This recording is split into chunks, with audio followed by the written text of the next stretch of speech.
I'm Paul Kunish, the Assistant Comptroller for Manitowoc County, Wisconsin.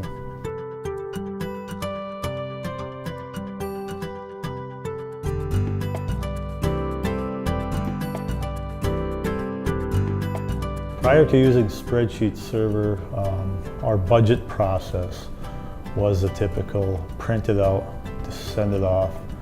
Our departments would fill it out, pencil and paper, send it back. Somebody would have to key it in. Of course, then we'd have to compare it.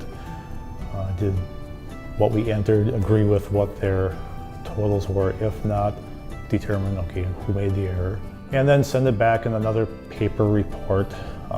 They would have some changes sometimes, which would come back either in a phone call or a paper report. And that process would continue until they were finished.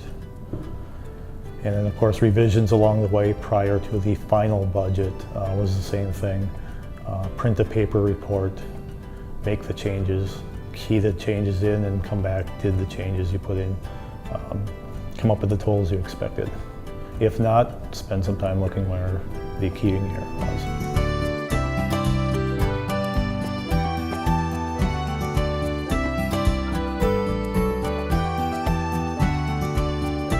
We had originally looked at Spreadsheet Server because we could pull numbers directly from J.D. Edwards and populate the actuals and budget from previous years and the accounts needed into a spreadsheet.